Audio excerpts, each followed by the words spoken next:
ఒక కంపెనీలో పనిచేస్తున్నప్పుడు అండి, ఆ కంపెనీని వాళ్ళు చాలా దేవుడిగా భావిస్తారు. కంపెనీని, ఈ కంపెనీ ఉండటం వల్ల మేము బ్రతుకుతున్నాము, ఈ కంపెనీ ఉండటం వల్ల మా కుటుంబాలు క్షేమంగా ఉన్నాయి. కంపెనీని వాళ్ళు చాలా గౌరవిస్తారండి. నేను పనిచేసేటప్పుడు కూడా మా కంపెనీ కోసం చాలా గొప్పగా మాట్లాడుకున్నారు. మా కంపెనీ అని చెప్పుకునేవారు వాళ్ళు. ఏంటి వాళ్ళకి అంత ప్రేమ కంపెనీ మీద అంటే, కంపెనీ వల్ల వాళ్ళకి ఏం జరుగుతుంది?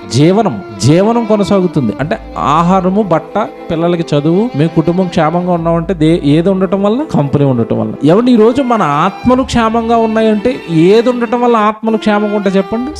సంఘం ఉండటం వల్ల ఆత్మలు బాగున్నాయి. సంఘం ఉండటం వల్ల వాక్యం దొరుకుతుంది. సంఘం ఉండటం వల్ల దేవుడి పని జరుగుతుంది. సంఘం ఉండటం వల్ల క్షేమంగా ఉన్నాం. ఇప్పుడు అన్నం పెట్టే కంపెనీ బాగుండాలని వాడే కోరుకుంటే, ఆత్మలను రక్షించే మరి సంఘం ఇది బాగుండాలి, ఇది ఎదగాలి, ఇది గొప్పదైపోవాలి, నేనేం చేయాలి అని, లేదా జరుగుతున్న ఎక్కడైనా చిన్న చిన్న లోపాలు ఉంటే వాటిని సరిచేయడానికి నీకు చింత ఉండాలి కదా. సంఘములన్నిటిని గూర్చి నేనేం కలిగి ఉన్నాను? చింత కలిగి ఉన్నాను. ఈరోజు మనం ఎలా ఉన్నామంటే, నేను బాగుంటే చాలు, నా భార్య బాగుంటే చాలు, నా పిల్లలు బాగుంటే చాలు, అంతే, మన కుటుంబం బాగుంటే చాలు, ఇక్కడితో ఆగిపోయాం. చింత సంఘంలో ఉన్న వ్యక్తులు, సంఘంలో ఉంటున్న మనుషుల పట్ల మనం ఎలాంటి బాధ్యత, భారము కలిగి ఉంటున్నాం ఆలోచించుకోండి. సంఘానికి వస్తున్న కొత్త వారి పట్ల మనం ఎలా ప్రవర్తిస్తున్నాం? వాళ్ళని దేవుళ్ళలో నిలబెట్టడానికి వాళ్ళకి ఏదైనా మనం చక్కగా దేవుడి గురించి చెప్పగలుగుతున్నామా? నిలబెట్టగలుగుతున్నామా? ఇదంతా ప్రతి స్త్రీకి దేవుడు అప్పగించిన బాధ్యత.